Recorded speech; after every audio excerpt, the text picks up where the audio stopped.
All right, you guys. So we're getting there. You're down to a blank palette now. This is where the creativity starts to take place. You get to choose the parts that you're putting on your bike as you're rebuilding it.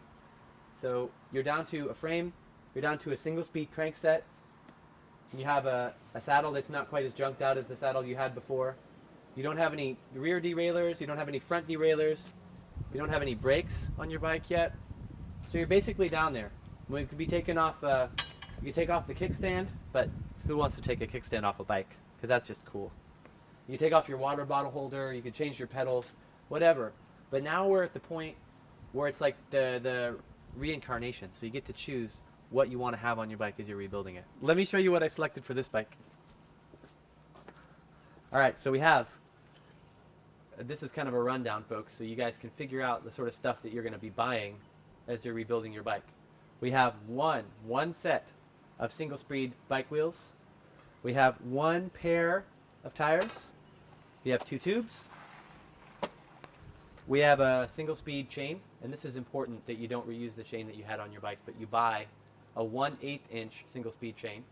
They come in 2 sizes, 3/32, which is the smaller diameter size that they use on road bikes for multi-speed chains, and the 1/8 inch chain, which is for single speed bikes. So KMC makes cheap ones. They're fine quality, they're not awesome.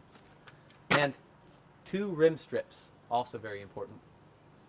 So for today we're going to be using coaster brake wheels, which makes sense because I love coaster brake. These are, when you hear people talk about deep V wheels, this is what they're talking about, you guys. This profile right here is 42 millimeters deep. That's what would be called like a super deep V wheel. And basically they have if you look at a regular wheel, it has kind of a shape like this, like a U shape. Deep V wheels have a V shape. And what happens is this is a double wall V. It's a little bit stronger than the U-shaped wheels.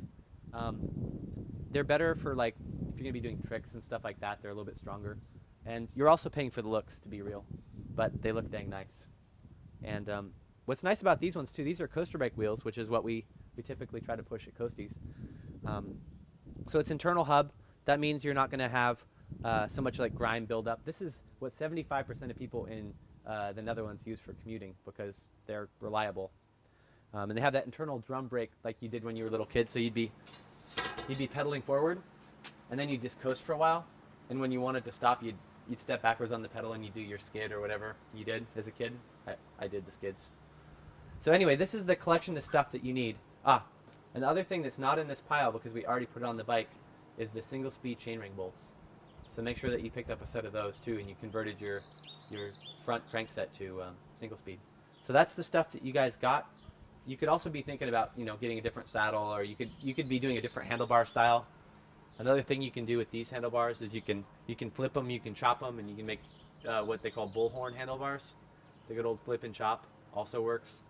But basically, now we're going to start the rebuilding of this bike.